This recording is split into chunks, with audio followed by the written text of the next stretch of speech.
हमारे एडवाइज़र शिक्षा विभाग पंकज जी, SCERT के सभी फैकल्टी मेंबर्स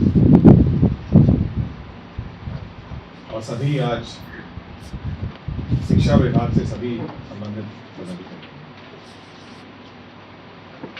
हम लोगों ने ये 19 और 20 तारीख 2 दिन चुना था कि हम लोग सभी का ट्रेनिंग कराएंगे।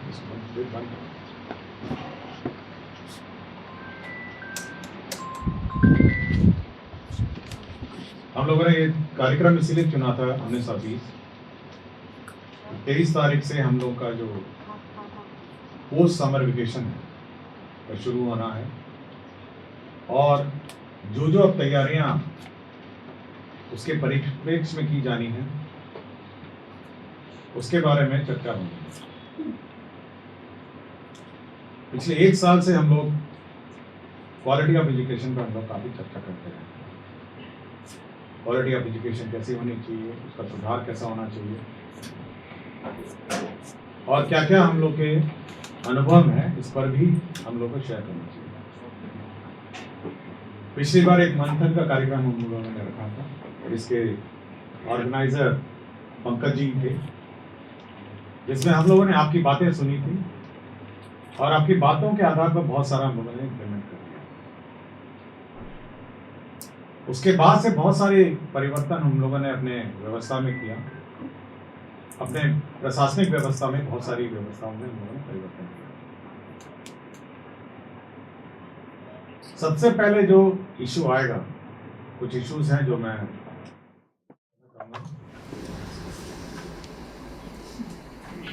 सबसे पहला इशू आएगा कि अब नए बच्चे समर वेकेशन के बाद आए हैं। हम लोगों ने उनको 2-3 टास्क दिए थे। पहला टास्क था कि वह होमवर्क करेंगे, बेसिक होमवर्क, और SCERT ने उनको होमवर्क दिलाया था। मतलब SCERT ने ही उनको ये उपलब्ध कराया है कि क्या होमवर्क है। दूसरा हम लोगों ने ये टास्क दिया था कि जो पूर्व के क्लासेस हैं, कोर्स का रिवीजन है, उसको बच्चे करके आएंगे। तो ये 2 मेजर टास्क हैं जो हम लोगों ने उनको दिया था।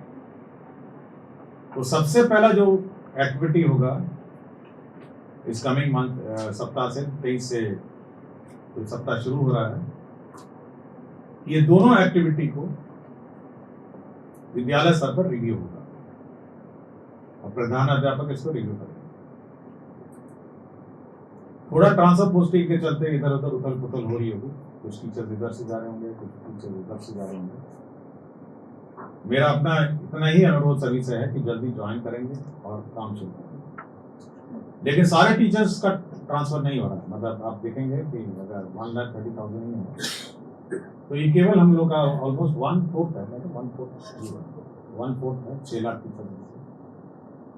तो बाकी 3/4 तो अभी भी उसी विद्यालय में है और उसी विद्यालय में संचालित करेंगे, इसलिए ज़्यादा नहीं है।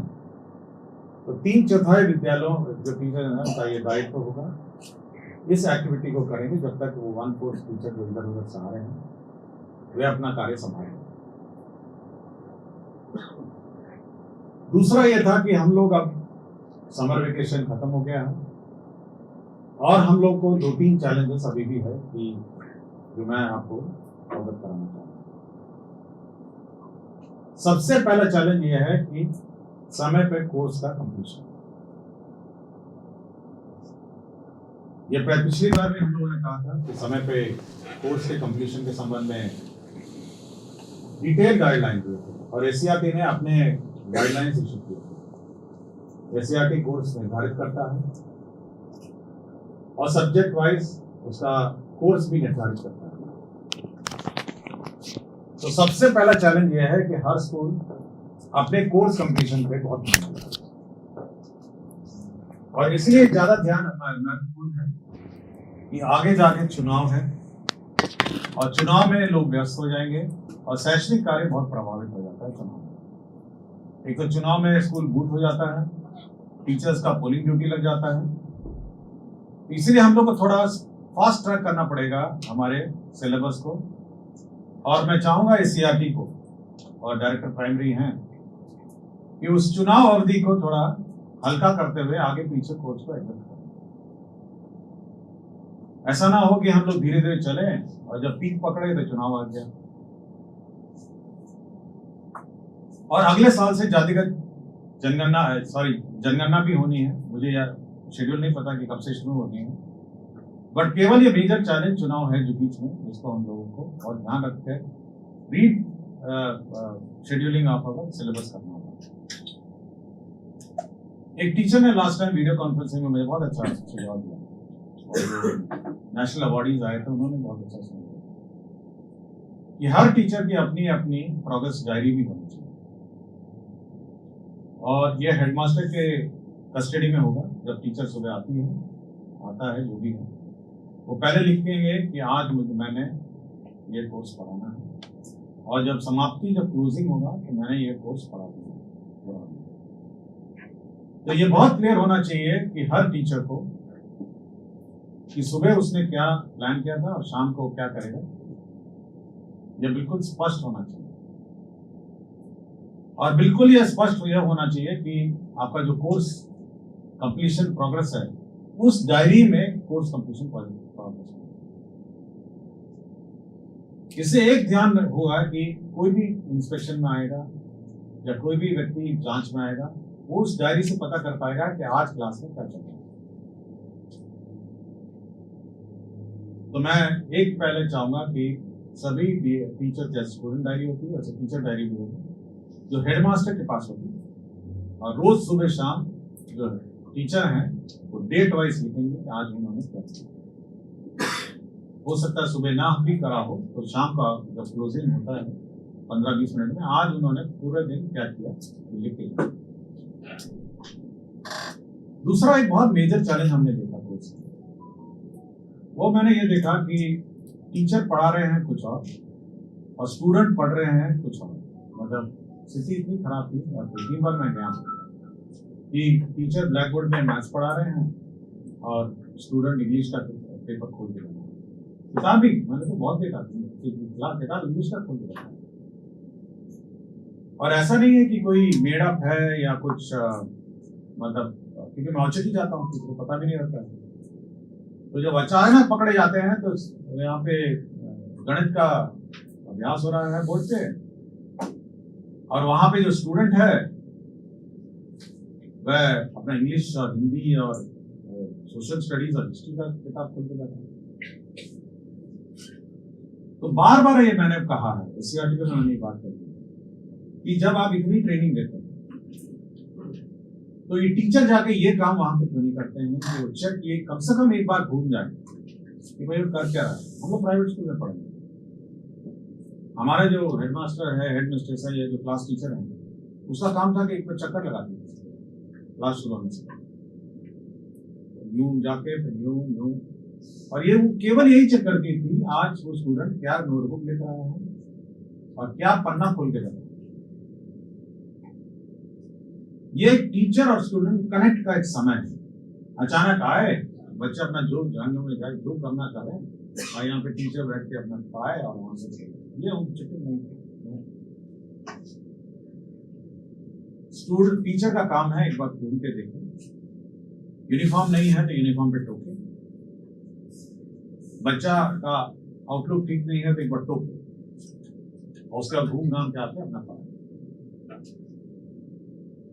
और उसके बाद जब क्लास खत्म हो रही होगी तो एक बार फिर घूमने उसको, ये देखने के लिए कि वास्तव में जो इतना 1 घंटा 45 मिनट 40 मिनट की जो क्लास हुई है, जो उन्होंने ब्लैक बोर्ड में लिखा उस स्टूडेंट ने नहीं किया। ये हर क्लास का ये होना चाहिए। लेकिन एससीईआरटी का जो ट्रेनिंग प्रोसीजर है, मैंने बार बार कहा इस पर, मैं पिछले 6 महीने 7 महीने से बोलता हूं कि आप एक मॉक क्लास बनाइए। अब जैसे मॉक क्लास बैठे हैं, मॉक क्लास हुआ, सब अपने टीचर्स बैठे हैं और एक एक टीचर को यहाँ पे पढ़वाइए कि कैसे पढ़ाना।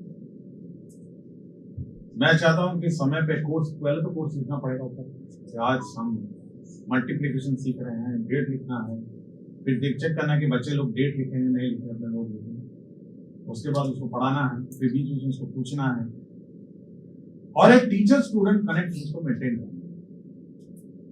हमारे सारे टीचर्स बहुत क्वालिफाइड हैं, आप इस पर डाउट मत करिए। वो पुराने नियोजित से सक्षमता वाले हो या कोई हो, मैं उसकी बात नहीं कर रहा हूँ। हम बेसिकली TRE 1, TRE 2 और TRE 3 की बात कर रहे हैं। ये लोग BPSC का परीक्षा लेके आए हैं, कुछ लोग UPSC में बैठे हुए थे, कुछ लोग BPSC का परीक्षा लिख रहे थे और विभिन्न कॉम्पिटेटिव एग्जाम लिख के आए हैं। कुछ में असफल हुए हैं, कुछ में सफल हुए हैं, बट ये बहुत क्वालिफाइड लॉट है। इसको सब्जेक्ट पढ़ाने की कोई जरूरत नहीं है कि आप बैठ के उसको मैथ्स पढ़ा रहे हैं या फिजिक्स पढ़ा रहे हैं। आप उसको ये पढ़ाइए, हो सकता है उसको ये नहीं पता कि कैसे पढ़ाना है, आप उसको ये पढ़ाइए कि वो कैसे क्लास में इंटरेक्ट करते हैं।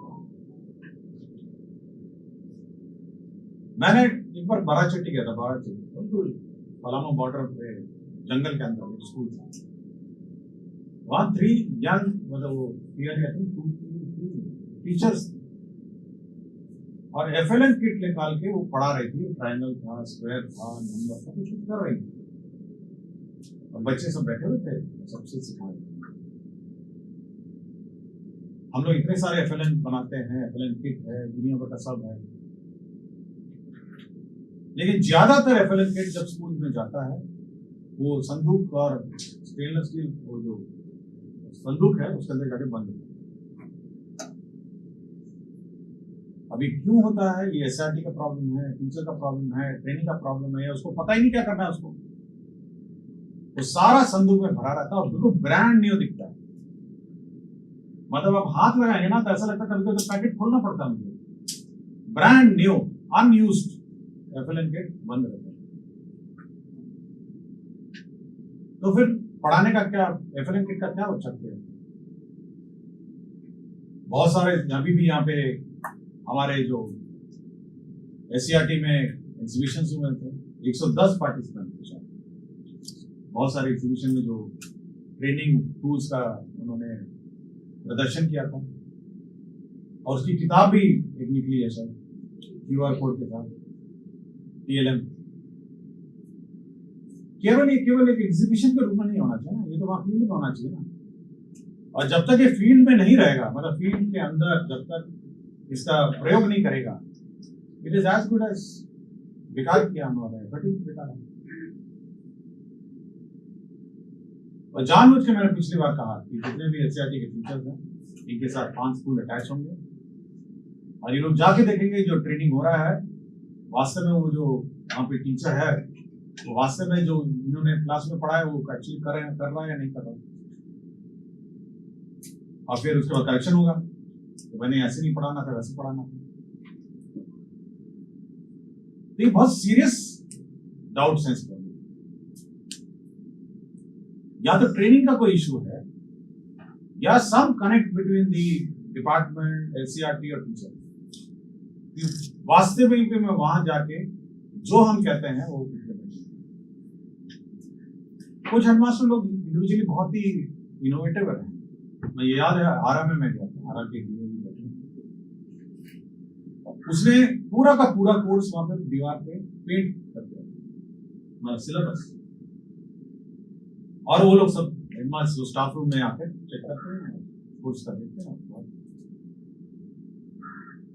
तो कुछ इनोवेशन हेडमास्टर स्तर पर है, लेकिन इतनी ज्यादा स्कूल है, 77,000 स्कूल है, हम लोग ऐसा स्टैंडर्डाइजेशन नहीं कर सकते हैं कि सब जगह जाके हम इसको चेक करते हैं। तो मेन फोकस जो हमारा है कि वो है क्वालिटी ऑफ एजुकेशन, ट्रेनिंग में थोड़ा भी। हम लोगों ने एग्जाम का सिस्टम रखा था कि भाई आप इवैल्यूएट करिए बच्चों का, ये टेस्ट के माध्यम से, ये टेस्ट के माध्यम से हम लोग नहीं गाइडलाइन इशू करना चाहते। हम लोग नहीं चाह रहे थे कि कब टेस्ट हो कब नहीं, तो खुद अपने आप हेडमास्टर और टीचर के बीच की बात है। हम लोग क्यों इशू करें कि मंडे टेस्ट हो, वीकली टेस्ट हो, क्वार्टरली टेस्ट हो। ये तो हेडमास्टर और टीचर को बैठ के देखना कि हर मंडे आपको टेस्ट लेना नहीं लेना। आप हर 3 दिन में भी ले लीजिए, क्या फर्क पड़ता है? आप हर 10 दिन में ले लीजिए, क्या फर्क पड़ता है? टेस्ट एज अ टूल जो है ये टीचर को निर्धारित करना, और जब नहीं होता है तो हम लोग लिखते हैं कि Monday test, Tuesday test. Weekly test, quarterly test, और रेगुलरली असेसमेंट होना चाहिए। रेगुलर, अब ये जैसे आप टेस्ट लेके करिए या पूछ के करिए। पेरेंट टीचर मीटिंग बड़ा इंपॉर्टेंट अंग था इसका। हम लोगों ने शुरुआत तो की, लेकिन इसका मुख्य अंग था हमारे हर क्लास का एक क्लास टीचर रहता था। Every class had a class teacher, every, और उसका काम था कि क्लास टीचर बैठेगी, पेरेंट आएगा, बच्चे को बुलाया जाएगा और उसका पूरा बायोडाटा उसको बताएगा कि आपका लड़का है, लड़की है, यूनिफॉर्म में नहीं आता है, आपका लड़का लड़की मैथ्स में कमजोर है, आपका लड़का लड़की इस सब्जेक्ट में कमजोर है, ये सब उसका डिस्कशन है। और ये बहुत महत्वपूर्ण इवेंट है। शुरुआत में हम लोगों ने फर्स्ट की बहुत दिन बाद हुआ तो हम लोगों ने त्योहार के रूप में इसको मनाया, लेकिन ये रेगुलर इवेंट है जिसमें जो क्लास टीचर, अब सब हेडमास्टर नहीं करेगा, हर क्लास का टीचर, तो क्लास टीचर का ये काम है कि वो पेरेंट को उस बच्चे का प्रोग्रेस के बारे में बताएगा और अगली बार जब भी वो पेरेंट फिर आएगा तो उसको फिर बताएगा। तो ये महत्वपूर्ण जो विषय है इस पर ध्यान देने की बहुत आवश्यकता है कि पेरेंट टीचर मीटिंग को बहुत ध्यान से।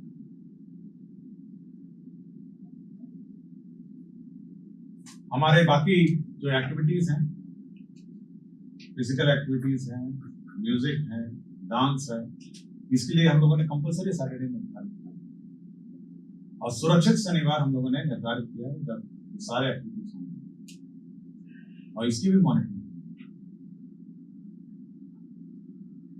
तो ओवरऑल जो हमने कहा कि बच्चों का जो क्लासरूम का जो आउटलुक है, यूनिफॉर्म होना चाहिए, उसका बेंच डेस्क होने चाहिए, हर सब्जेक्ट की किताब होनी चाहिए, नोटबुक होना चाहिए, पर बीपी नहीं केवल नोटबुक, उसी चक्कर कि कम से कम नोटबुक तो रहे, बुक्स पहुंचनी चाहिए और ये निश्चित नहीं होकर बैठ जाना चाहिए कि क्योंकि कम बुक आए हैं तो कुछ लोगों के पास बुक नहीं है। यह तो हेडमास्टर का दायित्व था कि वो इवैल्यूएट करेगा कितने बच्चों के पास बुक नहीं है, ख्याल को बताएगा। यहाँ पे बिहार टेक्स्ट बुक ऑफिस के लोग भी बैठे होंगे तो इंश्योर करेंगे। हर हर हर मेरा शिक्षा की बात हर शनिवार में ये टेक्स्ट बुक कमी की बात आती है, तो केवल बैठ जाना कि भाई हम इतने ही आया था तो इतने ही किताबें बटी थी, ये कह देना केवल आवश्यक नहीं। ये आपको इंश्योर करना पड़ेगा किताबें हो, यूनिफॉर्म हो और साइकिल भी हो। साइकिल के लिए सरकार पैसा देती है, साइकिल खरीदे जाए। तो एक semblance of quality based education होना चाहिए, इस पर मैं फोकस।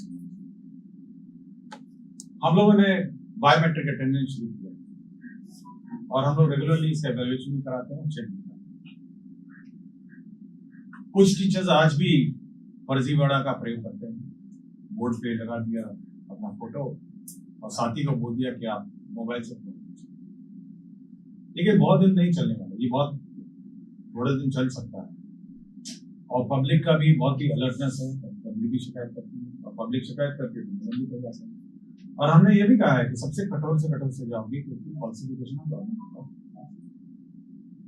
तो मैं बहुत ही क्लियर इस बात पे हूं कि फॉल्सिफिकेशन अब अगर रिकॉर्ड्स होगा तो हम लोग कठोर से कठोर करेंगे। हम लोगों ने ई शिक्षा कोष लागू किया और ई शिक्षा कोष ये आज की परिकल्पना नहीं थी, ये 3 साल पहले से ही वर्क इन प्रोग्रेस। बहुत कोशिश, बहुत इस पर विचार हुआ और फाइनली ई शिक्षा कोष में मॉड्यूल्स के बारे में चर्चा हुई। 3 साल पहले की बात, आज की बात नहीं। आपको लगता होगा कि आज ही अचानक, मैं फाइनेंस सेक्रेटरी था उस वक्त, हम लोगों ने और देन तत्कालीन यूसीएस एजुकेशन से चर्चा हुई और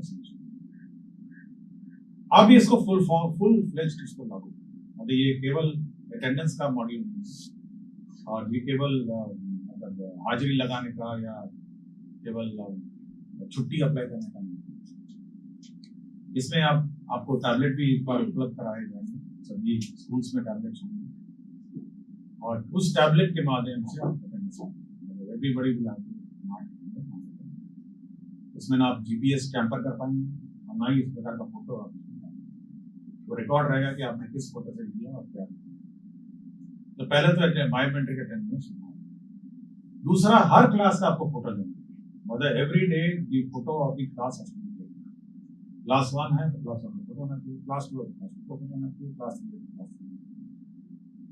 इससे यह सुनिश्चित कर पाएंगे कि बच्चे जो हैं उसकी संख्या आप केवल फोटो देख के पता चलेगी कि इस क्लास 1 में कितने बच्चे हैं, क्लास 2 में कितने बच्चे हैं। तो क्लास में बच्चों की अटेंडेंस की भी समस्या है। तीसरा ये है कि हम लोग ये सैंपल फेस रिकग्निशन सॉफ्टवेयर उसमें लगाएंगे और हर रोज 100 से 200 स्कूल लेके उसमें टेस्ट चलाएंगे कि वास्तव में जो टीचर ने मार्क किया है वो वास्तव में उतने बच्चे हैं या नहीं। ऑटोमेटिकली वो चेक करेंगे स्कूल का अटेंडेंस सिस्टम, और पकड़ा जाएंगे, अगर दूसरे में पकड़ा जाएंगे तो ये आपको उस पर कार्रवाई करेंगे। तो सैंपल ही चेक होगा ना। हम लोग हर रोज 77,000 इंटू 2 करोड़ बच्चों की जांच नहीं कर सकते, लेकिन रोज उसका 200 स्कूल उसको चेक करें,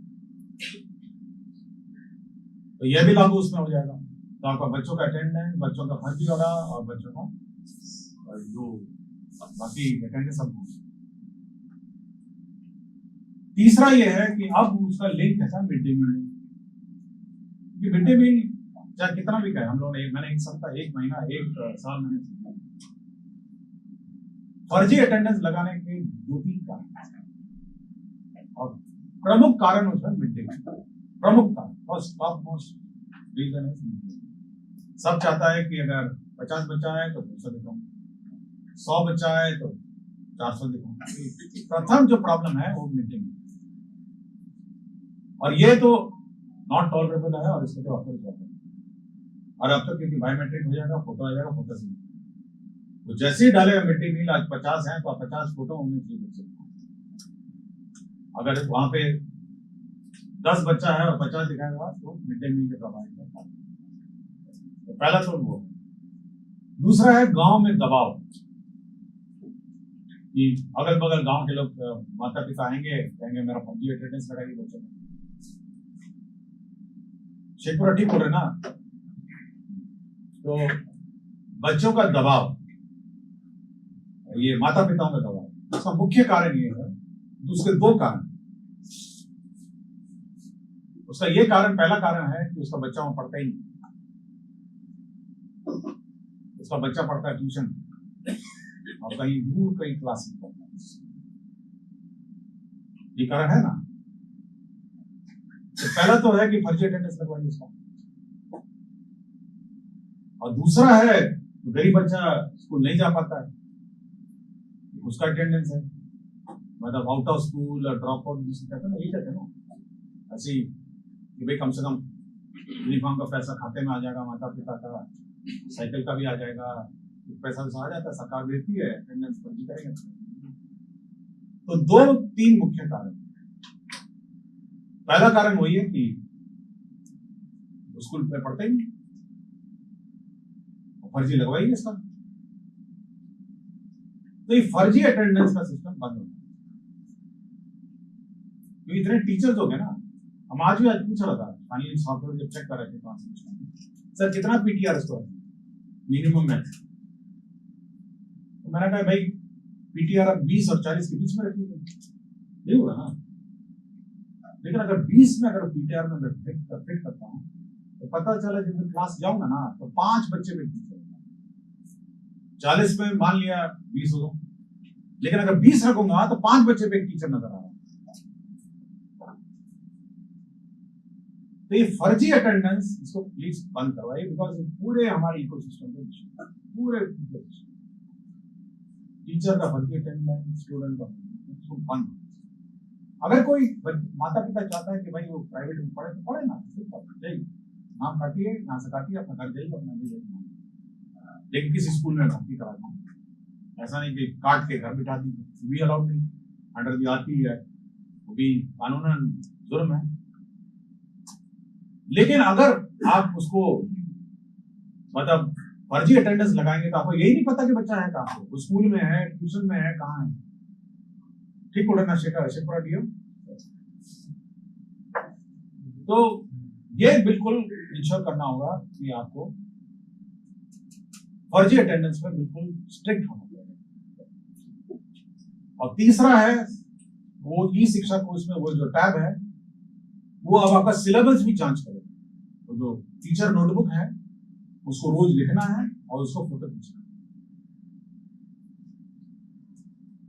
वो नोटबुक में नहीं रहेगा, वो नोटबुक जैसे ही अटेंडेंस लगाया, शाम को खत्म हुआ, अपना पन्ना खोलिए, फोटो खींचिए। एक पन्ने पे एक दिन का रहेगा, 300 कितना 270 ना, 270 पन्ने होंगे। टाइप करने की कोई जरूरत नहीं दिया, teacher number 1, teacher number 2, teacher number, attendance के साथ सिलेबस, बच्चे का अटेंडेंस। क्लियर हो ना आपको सबको? अटेंडेंस भी हो गया, सिलेबस भी हो गया। कोई भी डीओ अपने वेबसाइट से देख सकता है कि इस स्कूल का सिलेबस किधर चल रहा है, और इंस्पेक्शन में जाइए, सैंपल मिलान करिए कि भाई आप तो लिखे थे कि मल्टीप्लिकेशन करा रहे थे, बच्चा तो मल्टीप्लिकेशन नहीं कर रहा है। देखिए चौकीदारी नहीं कर सकते आप स्कूल का, मतलब रोज गए, रोज चढ़ गए, रोज मतलब मोटरसाइकिल लेके गाड़ी लेकर दौड़ रहे हैं। थोड़ा इंटेलिजेंट इंस्पेक्शन और इंटेलिजेंट, जरूरी नहीं कि रोज चला जाए स्कूल। क्या मतलब किसी बोलो ना, डूइंग इट लाइक दिस कि भाई रोज सुबह पहुंच के आ रहे, आपको लगे रोज सुबह, आपको कुछ नहीं करना है। आपको ई शिक्षा कोर्स खोलिए, फलाना स्कूल का कोर्स आउटलाइन देखिए, और एससीईआरटी में देख सकता है, एससीईआरटी में फैकल्टी लगाइए, तो भाई सर इस स्कूल का जो सिलेबस है ऑन डॉट चल रहा है। हम लोग ज्यादा डेटा एंट्री जानबूझ के नहीं करें, नहीं तो मैं कहता हूँ उसको एंट्री करिए, ये सिलेबस हुआ वो बात का वो नेक्स्ट स्टेज है। एक बार पहला स्टेज तो ये कि कल फोटो भेजिए, फिर अगला स्टेज होगा कि वो एंट्री भी करना पड़ेगा। जब आवश्यक कंप्यूटर सेटअप हो जाएंगे स्कूल में, तो सिलेबस हो गया और बच्चे का नोटबुक फील्ड विजिट करना। और क्योंकि आप सारा फोटो ले चुके हैं, बच्चों का फोटो ले चुके हैं, तो यूनिफॉर्म जांच होगी। आपने साइकिल का फोटो ले लिया तो साइकिल की जांच होगी। आपने सिलेबस का डायरी का नोटबुक ले लिया, डायरी की जांच होगी। आपके बच्चों का अटेंडेंस हो गया, सब कुछ हो ही गया। आप केवल इंस्पेक्शन, क्वालिटी इंस्पेक्शन, आप ई शिक्षा कोर्स का डेटा, आपके पास भी टैब होगा, same tab will be given to BO और बीआरसी, ये सब है ना। तो उसको कुछ नहीं करना, उसको लेके जाना है, आप मिलान बस करना है। तो भाई आपके जो टैब है इसमें ये कहता है, बच्चा तो कुछ और करता है। आपके टैब में तो दिख रहा है कि 40 बच्चे हैं, बच्चे भी आपको 5 हैं, कहां से आगे बच्चे थे? और जिसका फोटो भेजा होता ही नहीं यहाँ पे। तो जैसे ही आप इंटेलिजेंस इंस्पेक्शन करेंगे तो आप सोच सकते हैं कि क्या होगा। Automatically everybody will follow into the procedures. और कोई भी देख सकता है, प्राइमरी में से देख सकते हैं कि वास्तव में कोर्स चल रहा है नहीं चल रहा। और हम लोग ये भी व्यवस्था रखेंगे उस टैब में कि किसी भी समय 12 बजे किसी का फोटो बना सकते, किसी चीज का, मिड डे मील का, बुक्स का, क्लासरूम का, बाथरूम का, किसी का नहीं। At any point in time हम क्लास डिस्टर्ब नहीं करेंगे, और जैसे ही क्लास खत्म होगा हम लोग कि आज इस चीज का इतने बजे आपको फोटो मिलेगा। तो हम लोग एक बहुत remote way of system of inspection होंगे। तो ये व्यवस्था है इंस्पेक्शन में, आपका क्वालिटी एजुकेशन में। और लास्ट में एक चीज जरूर है, मैं जो भी टीचर से इंटरेक्ट करता हूँ बहुत वहां पे जो डीओस भी नहीं होते, सबको शिक्षा कार्यालय से पहुंच चुका है स्थानीय शिक्षा। और 2 बेसिक शिकायत हैं। पहले तो है टीचर को इज्जत नहीं, बहुत सारे रे बे करके बात करते हैं। ये बड़ा मतलब ये बहुत ही खराब, मतलब आप सोच सकते हैं कि वो 40-50 बच्चों के सामने और आपके कार्यालय में आता है तो आपका जो क्लर्क है उसको रे भी करना, ये बहुत ही ये बिल्कुल मतलब वो रोल मॉडल है अपने स्कूल में। सोचिए कितना मायूस होता होगा जब जाता हूँ, सुनाता होगा 10 को सबको, बड़ा बड़ा बात करते हैं, उसके लिए चेयर रखिए, आएगा चेयर रखिए, बैठेगा, और अपनी समस्या जिसको सुनाना सुनाएगा, ये बेसिक इज्जत उसको देनी पड़ेगी ना। हम कार्यालय बुलाते कैसे मिलते हैं, रे भी करके मिलते हैं, हम सबको बोलते हैं मैडम आपकी बहुत कुछ मिल रही है, तो कुर्सी ऑफर करता हूँ कि जहां कुर्सी मिले बैठ गई। तो एक बेसिक कर्टेसी होनी चाहिए। और दूसरा है दान दक्षिणा वाला। दान दक्षिणा तो बहुत डेंजरस है, दक्षिणा दीजिएगा तो भाई पटअप होगा, दक्षिणा नहीं दीजिएगा तो काफी दीजिएगा। तो ये धीरे धीरे आपका ई शिक्षक होती है। अभी तो छुट्टियां घुस गई हैं, फिर वेतन भी इसमें ही चला जाएगा। तो जितना धीरे धीरे धीरे धीरे सारा ई शिक्षक होती है, salary module, leave module, approval module, attendance module, mid day module. अब आप देखेंगे ई शिक्षक को उसका जो ओरिजिनल सैंक्शन है इतना ह्यूज है, सॉफ्टवेयर है उसके धीरे धीरे ये सब आज ई शिक्षा को उसको भी है ना मॉड्यूल है। लेकिन मैं जस्ट आपको आउटर आपको बताना चाहता हूं कि उसका क्या लास्ट है कि इंफ्रास्ट्रक्चर। हम लोग इस बार मोटा मोटी 15,000 करोड़ का हम सैंक्शन, और 3 चीजों पे हम लोग इस बार ध्यान।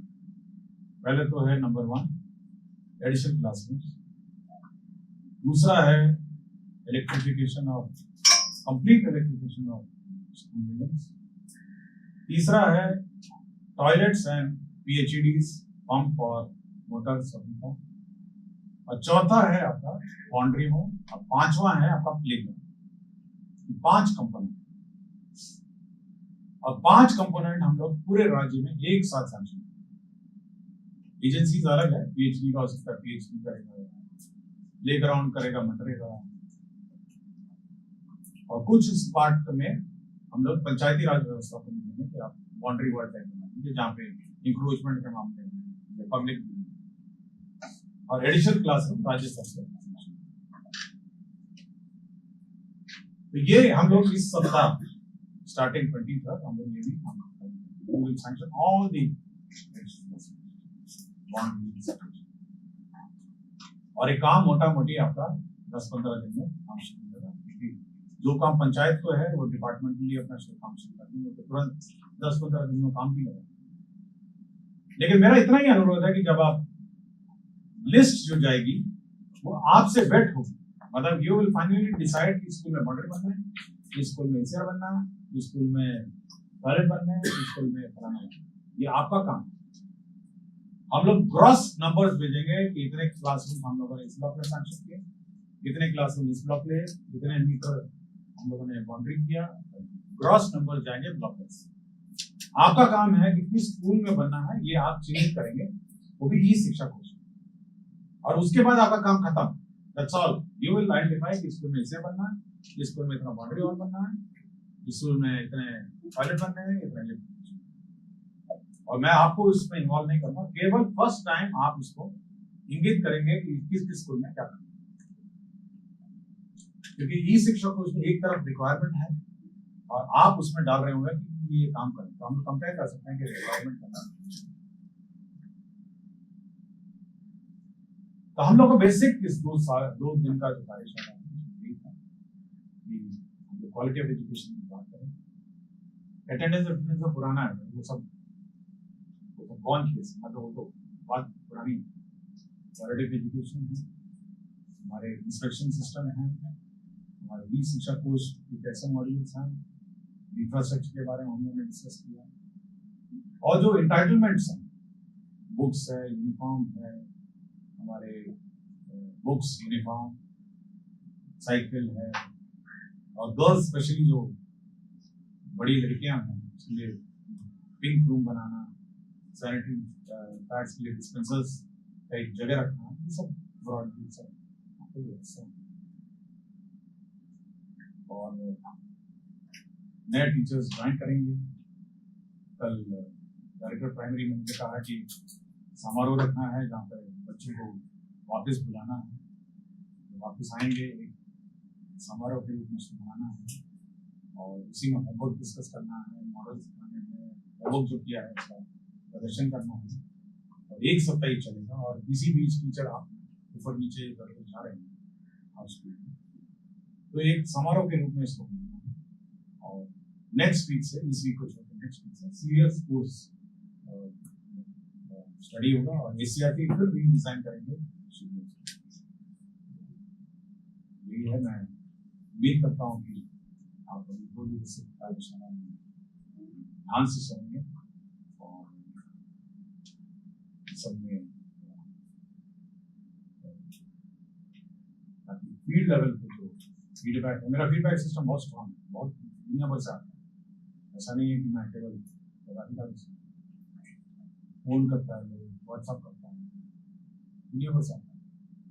इसलिए मैं अगर जाता भी नहीं हूँ फिर भी मेरा फीडबैक सिस्टम बहुत स्ट्रॉन्ग है, और सभी टीचर्स मेरे से ऑलमोस्ट डायरेक्ट मिलते हैं, कोई रिजेक्ट नहीं करता, कोई टीचर सीधा मैं किसको डांटता भी नहीं हूँ और सीधा मिल सकता है। इसलिए फीडबैक सिस्टम बहुत स्ट्रॉन्ग है, और ब्रॉडली क्या फील्ड में चल रहा है पूरी जानकारी। धन्यवाद।